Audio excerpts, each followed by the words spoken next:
working, man. I know what my audience like. I did some independent films with Master P, and a lot of those movies did really well. I'm ambitious, I'm a hustler. I have my own lane.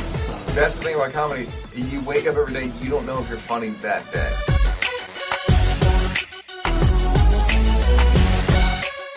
So a few weeks ago, we had a newcomer to the show, to the Peanut Gallery. Shout out to Peanut Gallery. Thumbs up to all my regulars. No shout outs if you don't bring anybody. So I'm not going to say your name individually. It's not going to happen. This young lady jumped in on the conversation and was like, what's good? And blah, blah, blah. This is what's up. And then later on, she became a patron and donated to the show as an underwriter.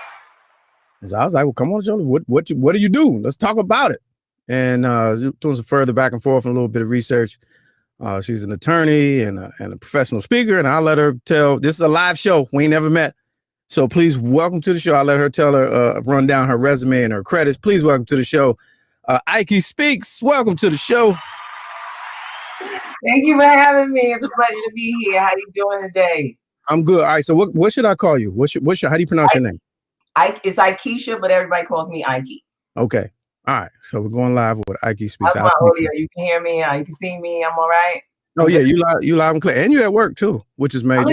Now I'm home. I'm home. This is the home office. Oh, the home office. Excuse it. It's a little janky, but no, it actually looks official. I see the caseload on the right, and I figured you was at some type of for sure institution right there. For sure. That's look like when you watch it, cold. For those of us who are not in the business, a cold case. I watched the cold case, and they're like, "We'll bring in the files," and they bring in those joints instead of the desk. I quit. You know what I'm saying? That's what's up. All right, so tell us what you do. So I'm a criminal defense attorney here in New York. I'm a former prosecutor too, so there's that part. I was right on it. I was guessing. A lot of slack for that part.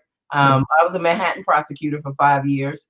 I grew up in South Jamaica, Queens, so I came out of drugs and they put me in narcotics when I got to the DA's office.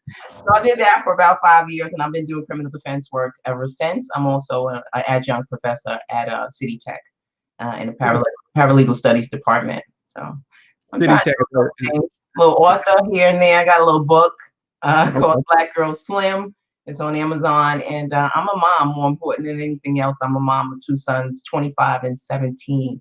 Okay. I'm almost done. Sounds good. Wait a minute, let's pull that up. Black Girls what now? Black Girl Slim. Slim? Slim. Black Girl Slim. Is that like one of those hood novellas? Nah. No, I'm actually working on that now. No, that's really just my way of talking to women about our weight. Don't be fat, be first. Is that you? Yeah, that's me. Oh, nice. Okay.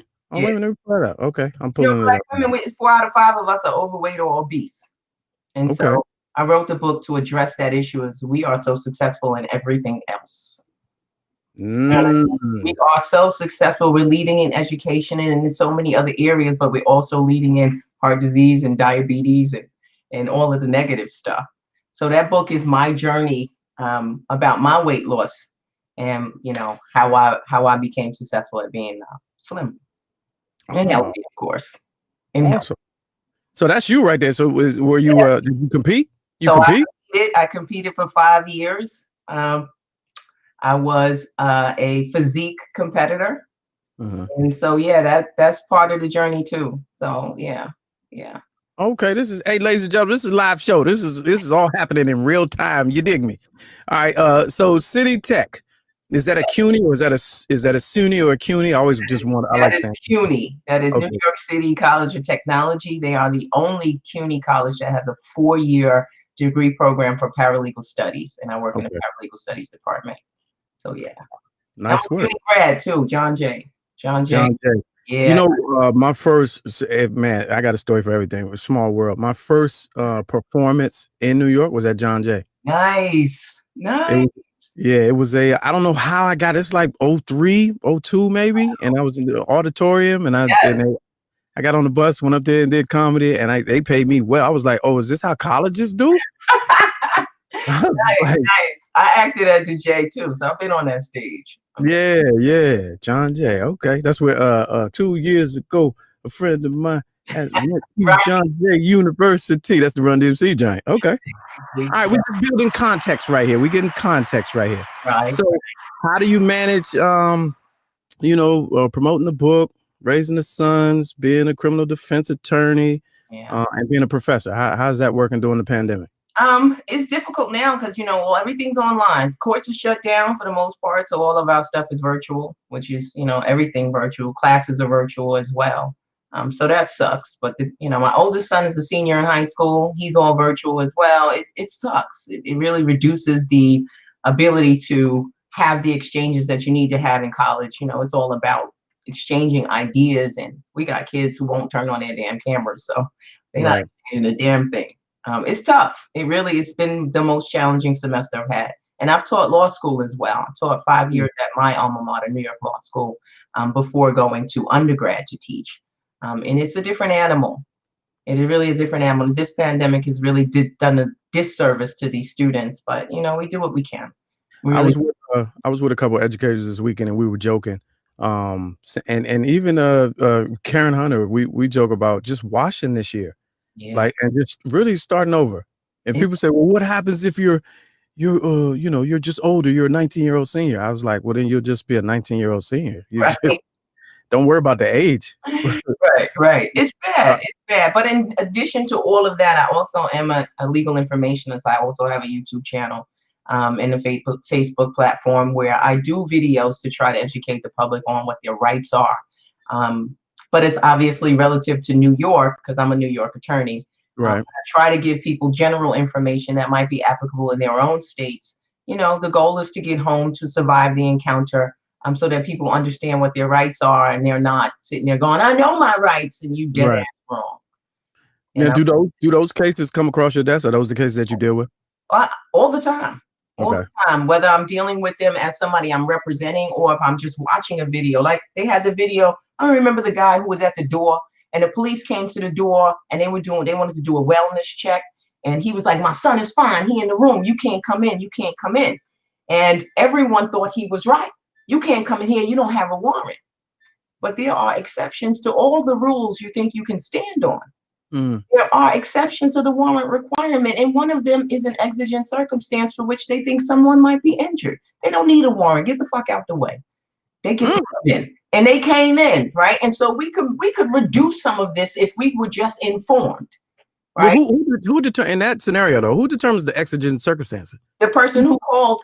So the police said that they got a call. Yeah, but Karen's is making them calls all day though. Yeah, that's the thing though. You never know what's in the mind of the police officer, and that's the standard that we go by.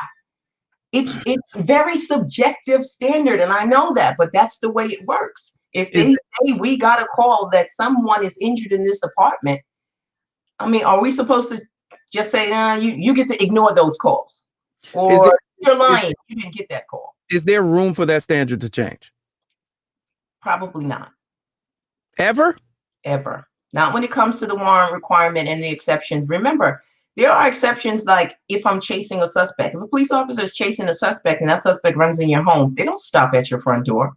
They don't like, excuse me, could you let us in because we was chasing this guy? I mean, that makes sense. You understand? So what about the one? Or if say you was a wife beater, right? You beating your wife ass, and the cops come to the door because the neighbor called because she was screaming, and he comes to the door. She fine. And police supposed to be like, all right. In the example you gave, what happened? What necessitated that call? Do you remember? Someone called and said that there was some sort of something happening in the apartment. Somebody might be hurt. Okay. Inside the apartment, and they wanted to do a check to make sure nobody was hurt inside the apartment, and that whoever was in the apartment was not injured. And he was refusing to allow them access, and they gained access. Did you see the one where they chased the young boy on his porch? He had arrived at home and was trying to get in. Now, what's your take on that one? Was that accident? So I tell my thing is to follow the 5 R's. Right? The 5 R's: don't run, don't reach, don't react, request the lawyer, remain silent. I'm gonna say that. Don't run. Don't fucking run. These cops will shoot you in the back. We've seen it every time. All right? Don't run. Don't react, because this is what we are. We react. Well, get the fuck off me. But I know that's human nature, though. Fight or flight. But you have to control that. You know, we got to recognize that. You know, this is a weapon. To them. And it might not. It's not right. That's not right, Ikie. Well, you could live in the world as you want it to be, or you could live in the world as it is. Right? And so it's not right, but this is our reality. So let's operate within those confines. Let's operate in those parameters, because that's what the reality says. Right. You know what I'm saying? And so in those instances, you can't run. And so he ran. That was his first mistake. And he ran from his driveway to his front porch. I know, but when you run to your home and I know this sucks because you have to put yourself in the place of a police officer. When you are home, that is where you are the most safe. And you likely feel the most safe because that's where you have your own maybe gun or weapon or whatever may have you. So running to your home might be for you a safe haven, a beacon. But for them, that only escalates what you might have access to. You know what I'm saying? So, and is it a guarantee if you don't run, you don't get shot? No, Philando Castro, he did everything right. He still got shot. These things will only minimize, minimize. There's no guarantees. I can respect that, because there are some people who take the position like the things that you're saying are the absolute solves, and we know that they're not. Right. So I can take that, but the running piece, it always you know, it always strikes me interesting how people take into consideration how law enforcement feels in that moment, but they never take into consideration how the person that they're dealing with feels in that moment. Right. And that's not part of the training. That's what I was asking. So that's what I was asking. Will that ever change? Could that be the thing that could change? Yes, that needs to change. There needs to be training. Like, these cops need to understand we're in a different climate now. We have kids that are walking around with earbuds in. You can't tell that they have earbuds in. They got a hoodie on. You think that they're not responding to your commands. They don't even know you're giving them. You know what I mean? They don't understand that when you grab a person, it may be reactionary for them to jerk back. That's not resisting. That's a fight or flight response. Right. Inherent is what people do. So this type of training, that aspect of it, we need to have that. We don't have that. It's too police centered the way it is now. So let's go over it. Don't run. Don't react. Request a lawyer. Don't reach. Don't reach. But that should be. It's not, because it's not. Yeah. You pulled over. Yeah. Right? And the police come to the window. You don't even think to ask or announce your movement. You're like, okay, they say you want your driver's license. You go reach. You go reach. You might reach for your glove box. You reach for the center console. You reach for your pocketbook. You're reaching. Don't reach unless you announce your actions. All right, police officer, you want to see my license? Is over here. I'm gonna reach over here. I'm gonna get it out of the box. All right. It's a shame that you got to do that, but it'll keep, it's one of the things that is hopefully will keep you safer. All right, we're talking now with criminal defense attorney Ikie Speaks, live on the show today. From the Peanut Gallery, Haynes from the West Coast wants to know, what's your stance on civil sovereignty? Well, if anybody on here who follows me know that's some bullshit. So there is a movement, the civil sovereignty movement. We saw how well that went for Corinne Gaines. If you remember, that was the sister who was traveling with cardboard license plates because she was under the impression that she had the right to travel. And this is some of the things, the tenets that are spewed by people who adopt this sovereign mentality, that you're not subjected to the laws of this country because you're not a citizen. Right. I reject that wholeheartedly. I've seen the arguments being made in court, and I've seen the judges shut these people down unceremoniously. So it doesn't have any place in American law. I don't see it being effective in any way, whether you're talking about sovereignty or status correction or any of that. It doesn't work. I have seen some wins. I got into it a few years ago, and I was really reading heavy into it, and the Moors and and the civil sovereigns and whatnot. And so I'll tell you a quick funny story. So I read this one pamphlet. It was a pamphlet. I should have known by that. And it was talking how to absolve your student loan debt. But the way they broke it down made sense. Right. You know, they're talking about your straw man and fictitious entity, and and you know, these laws aren't laws, they're statutes, and you on foreign soil, and it's a foreign government. I was like, bet. So I they said hand write and ask for your original signature. And if they can't produce your original signature, and my loan was well over 25 years ago. And I was like, I know they don't have that. And so they said, you know, write the handwritten letter, because by law, the handwritten letter will stand up, blah, blah, blah, blah, blah, and ask for, you know, man, 10 days later, not even a full 2 weeks, man, they sent me a photocopy image of me signing the shit. I was like, damn. They was like, so how would you like to make any adjustment to your payment plan for your student loan? How you want to continue? I was like, damn. But you know what, Lamont? That's not even a status correction thing. That's standard credit debtor shit. Yeah. That's standard. And you get your credit report and they can't demonstrate that you owe that debt. They gotta remove that shit. Yeah. That ain't nothing to do with status correction, but they couch it in such a way that, you know, it looks like it's a part of it, and it's not. Well, there are some things, I think, like you said, it's convoluted, because I've seen some things in writing, like with my own eyes, where they were, Maryland, for example, was a state, I've seen this, where if you could prove your indigenous bloodline, yes, they wiped away your mortgage. So it exists some places. Yeah, but that's different, because there are laws that recognize indigenous people, certain indigenous people that fall under certain treaties that have certain sovereignty. Right. But the movement for the sovereigns, a lot of the Moors are saying that they are descendants of Morocco, northern Morocco. What? And you are supposed to be under the treaty of, I think it's the friendship treaty, something to that. Forget the yeah.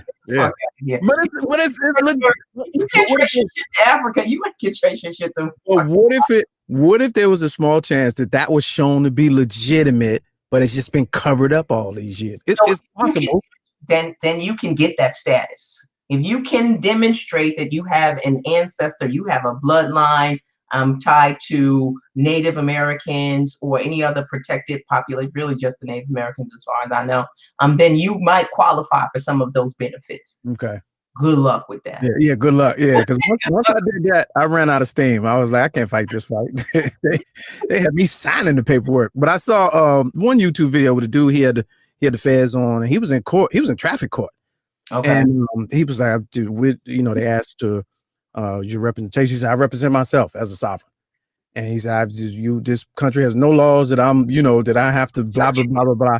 And he got off. It got dismissed. I don't know if they were just annoyed by him or but it looked like it worked though. Well, here's a couple things. One, most of the judges are very familiar with sovereign citizens, and they know that part of their shtick is to just waste the court's time. We don't have time for that. And I've sat in the courtroom like, seriously, how long you gonna put up with this, judge? Come on, right? I've been there. But traffic tickets often are dismissed on technicalities. Okay. The littlest thing, if it's wrong, and a lot of people don't know how to read a traffic ticket, so you don't know what should be there and what shouldn't be there. Right. And so it could have been something that was a technicality, right? You know, and then it just looks like he was victorious in his status correction approach.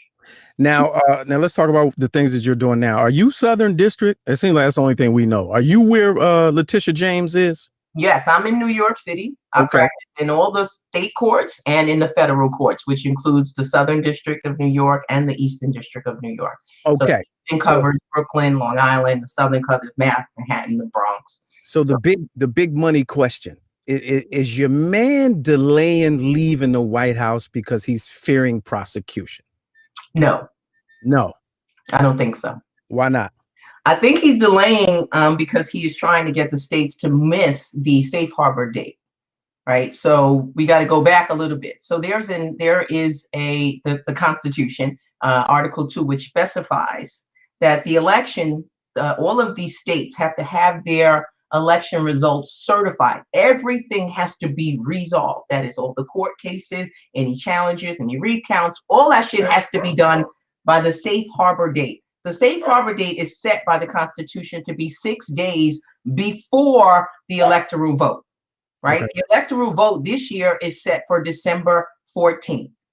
So the safe harbor date necessarily is December 8th. So all of these elections have to be certified by December 8th. That's the outside date. And if not, and if not, okay. Okay, so first, the states have their own dates, right? So think about it. We have 51 different elections. Every state has their own election, and every state has the sovereignty to govern how their election is administered, right? Their votes and all of that shit. Okay, so some states have till December 1st to certify the election based on their state statutory law. But it all has to be done by December 8th. And if it's not, then the state that is not certified will lose its right to cast the electoral votes pursuant to their state statute. Meaning, so say for instance, a state like Michigan, right, they're going through some things, right? Say for instance, they don't meet it by the deadline. Well, then the legislature in Michigan will get to decide how Michigan's electoral votes are cast. And it doesn't have to be by the popular vote. There is no law. And then you have to account for the faithless electors. There are people who they're supposed to vote for Biden, but fuck it, I'll pay $1,000 fine because there's really no teeth. Oh, wow. For you to not vote the way you're supposed to vote. Right. Real penalty there, right? Some states have no penalty. Some states have $1,000 fine, but that's the max that I've seen so far. How would they know if you didn't do what you're supposed to do if that's a private move? How would is that a? What you mean? Like you saying the electorate might cast the vote against what it was supposed to do. How would one know? How would anybody outside? Oh, it's not private. The electoral vote is not private. Okay, got it. Okay. On December 14th, no, that's not private. That's how we know that in 2016 there were at least 2 faithless electors that didn't vote for Trump. Remember, he projected 306, but he only got 304. So in essence he's dragging it out like Georgia. They're talking about recounting again. And well, he's entitled to a recount after certification, and that's another thing that people get confused about. So there's a lot that happens with the election. There's the canvassing after the actual election. They then have to canvass, and then they have to audit all of those votes, right? Then they did a recount of that. Then they certify. Once the election is certified, then the candidate who loses has the right to demand a recount. And that's where we are now. So what's the chances of December 8th, if him stretching it to the 8th, and one of those that have already called but not been certified switches? What's the chances of that? It's 2020. It's still possible. It's fucking possible. It's 2020. Yeah, well. You know what I mean? I don't want to. I'm not comfortable. Let me put it like that. I'm not comfortable. Wow. I'm not comfortable. And I'm really not comfortable with most of the Democrats' approach to this. Like, for instance, you know, a lot of people have been talking about this woman named Emily from the GSA. So the General Services Administration is this agency that is charged with facilitating the transition. This is federal law, and by statute, there is a Presidential Transition Act, which says that this agency has to fund the transition. They have to give money to Joe Biden's team so that they could vet and they could do background checks, they could get security clearances, all of the shit that needs to be done in order for you to assume the job on day one, January 20th. Right? None of this is happening. But nobody is suing the GSA. Nobody like Trump is suing everything that moves. The Democrats is like, well, we might consider. Like, what the fuck? What y'all waiting for? Well, apparently, according to the Peanut Gallery, that he's agreed to the transition process to start it. Who agreed? Breaking news. Yeah. Trump allows Biden's transition team to transition. apparently that's happening right now. I don't know if that's true. I don't know if that's true. I'm gonna have to Google it in a moment. But with that breakdown, that's a very intricate and comprehensive thought process. Is that something I just don't believe he's capable of being that intricate? Who's in there really moving this train? Stephen Miller, Jared Kushner. I think those are some of the, or at least two of the main ones that are driving the train. I think Giuliani just goes with what they tell him to go with, because he hasn't been in federal court in 30 years. And, you know, that was a whole disaster. He didn't even know what opacity meant. Did you see that part? No, I didn't. So he was reading a part of the brief in which he was arguing that the Republican observers were not given opportunity to observe the ballots, like the mail-in ballots. They weren't given opportunity to observe them being open and the signatures being matched and all of that. And he was arguing they were denied observation and they were denied opacity. And he said, "Well, I don't really know what that means. I think that means transparency." He told the judge, "I think that means you can see." The judge said, "Actually, it means you can't." Was bad. He was leaking. I think that was brain leak. Yes. I call him Giuliani now. Did you catch when he blew his nose and then shit on the outside? He wiped his whole face. Something ain't right with these people. Yeah. I mean, so they've gotten rid of the Sidney Powell woman. Okay. They've gotten rid of her. She was a part of the marathon press conference in which she laid out all of these allegations about these conspiracies with Hugo Chavez, and it was bizarre. And the next day they said she's no longer part of the team. Now, do these people, quote unquote, co-conspirators, man, are they gonna catch charges? Like all these people that just, lying, right, just up front and just lying with these heavy positions, high profile lying. What happens to them? It's a lot of them. No, nothing will happen to them. Nothing will happen to them. They will fade into obscurity if we are lucky. If we are fortunate, we won't have to hear from them ever again, but there won't be no charges. And Biden, his approach so far has been, I don't really want to deal with any of that. So I don't see his administration pursuing anyone from the Trump administration in any meaningful way. Yeah, I saw a written piece last week and I spoke about it, but I only saw it in one place. I wasn't sure if it was true or not, where it said he has no intention of using his DOJ to go after anyone. He said that. And I was like, I hope that's not true. You got to get around. I think that's accurate. You got to get, so y'all wouldn't do that on your own, the Southern District of New York? You wouldn't just be like, oh, nah, this was egregious. We're going after a couple of y'all. got to get it.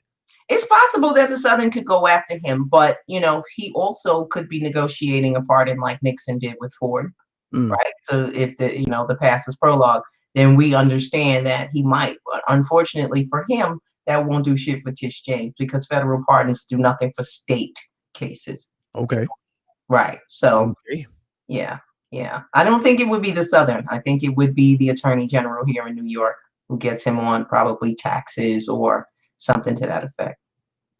All right, there it is. Hey, I appreciate your energy, your expertise. I would love to have you on the show on a regular basis if you're interested. I'm definitely interested. Okay. Absolutely. We're going to do it. We're going to set it up. Ikie Speaks.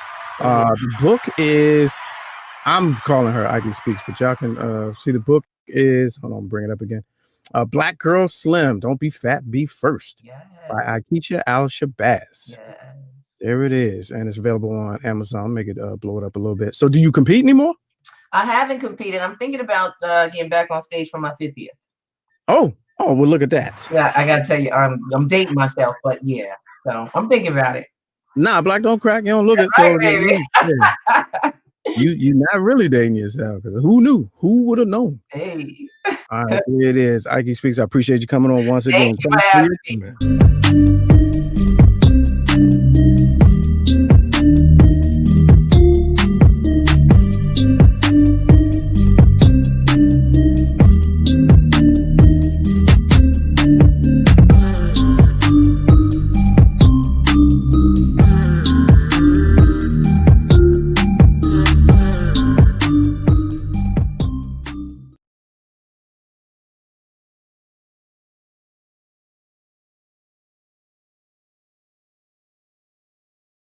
I don't care if it is a closet. You still looking mad efficient.